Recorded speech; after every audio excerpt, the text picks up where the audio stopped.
Welcome back to an on a cruise ship edition of Generational Talent. We know we're coming into you guys a few days late, but it's okay because we've been on a cruise. Obviously, we did not get back to you guys on our updates over the weekend, but real quick, I think we can do a quick run through. Dad, you're here. Yes. All right. In the middle of the ocean. In the middle of the ocean, we are now sitting down, getting ready to watch the Seattle Seahawks beat the Arizona Cardinals, hopefully. Knock on wood. But real quick, Dad, I just wanted to get into it with you. I've got my Generational Talent top 10 for week 3, so this is what we would have talked about on Tuesday. Okay. Starting at the bottom here, I've got Caleb Williams' flea flicker touchdown play in the first quarter of their game. It was beautiful, and I just wanted to point it out. Number 2, he did. Number 9, I've got the Packers being dethroned by the Browns. Messy game. A good defensive game, but offensively, that game was boring as almighty. Yes. Then I've got the Eagles doing back-to-back blocked field goals, ending with a walk-off touchdown from their defense. It was impressive. Kudos to the Eagles. They came back when they needed to. Their backs were against the wall. They were down like 20-something points. It was a fun game to watch. One of the few times the offense of the Eagles is interesting. Yep. Then we've got Jalen Hurts coming alive in the second half. Obviously, Jalen Hurts plays some boring offense with the tush pushes and all that, but you cannot say the same for the second half of that game. The second half of that game was awesome. Yep. We've got Jaguars dropping more balls than an 8th grade class. They have more balls dropped, I suppose, than an 8th grader. They cannot manage to hang on to a ball to save their lives. Brian Thomas Jr. is really just making fantasy difficult for him. Yeah, and me too. I have him on a number of teams. Then we've got, here's an interesting thought. Washed QBs who go play backup for the Vikings often tend to see resurgence. That's true. I think a lot of that credit goes to that coach. I think that coach does great with quarterbacks. He understands them well, and I did not see that coming. I thought Cincinnati was going to put up a much better game with Browning. I thought he would do better than Wentz. Oh, God, not even close. Not even close. He was absolutely terrible. Kudos to and Minnesota's defense has been awesome this year. I've been getting on a lot of people for complaining about the tush push. However, I will say they do miss a lot of false starts on that tush push. There was quite a few in this most recent game. I hate that play. I'll be honest, it's so boring to watch.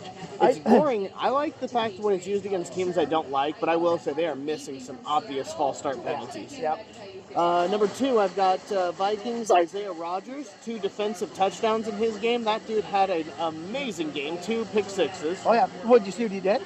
Huh. Did he have 2 pick sixes? No. He for sure had 1 pick six, and then might have been the fumble. First fumble. He was punching him. He punched out 2 of them. He was doing the peanut punches. Yeah, he was punching them out. He punched out 2. To his credit, and that's tough to do. He was awesome.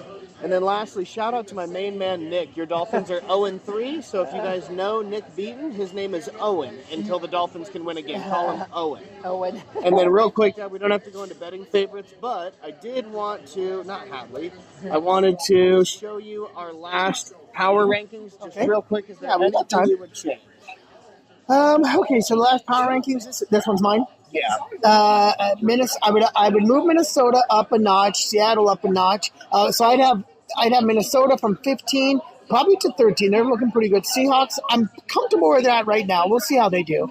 Denver Broncos, I would bring down to probably to 15. Washington, I'm okay where they're at. Niners, I'm okay where they're at. Actually, I would flip Niners in Arizona just because Arizona lost to them, and got to give Niners a little love. Detroit's rock solid. They played good again. So Indianapolis Colts at number 8. I love them. I'm looking at the teams ahead of me here real quick. My apologies. Out of that I would bring Green Bay down from 3, of course. Yeah. I still think they're a great team, but I'd have them probably 6 or 7. Everybody else, I'm okay with Baltimore where they're at. Texans where they're Buccaneers at 6. Rams at 7.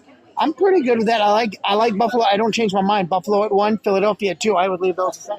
Okay, looking at my own personal power rankings here, I would we'll go from the bottom up. Bengals, I probably would keep at 15. Atlanta, I would have dropped I would probably swap them in the Bengals. So Bengals 14, Falcons 15. Not that either one's very good. Seahawks would go up. 49ers would go up. Broncos would go down. Commanders can stay where they're at. Colts, honestly, I would put up a little bit higher. Everybody else looks good. Packers would drop. Lions would stay at 4. No, Lions would jump up to 3. Baltimore would jump up to 4. Chargers to 5. Packers down to 6. and then everything else can stay the same. Overall, guys, the top 5 for me are going to be your Buffalo Bills number 1, Eagles number 2, Lions 3, Ravens 4, Chargers 5. Those are going to be my 5. I do like the Chargers. I think the Chargers are definitely on the rise. They're a good team. They're tough. Yeah. And pretty much, guys, we're going to wrap it up now. We don't have a lot more to say. We don't have our recording studio, any of our notes, anything like that. We're on a cruise. We're slightly intoxicated. We're just going to move on. But we are going to enjoy watching the Seahawks beat the ever-loving hell out of the Cardinals. Please, God, don't make me regret saying that, looking stupid, because I am going to go ahead and upload this right now from a cruise ship somewhere in the Pacific Ocean. Thanks, everybody, for listening, and this has been Generational Talent.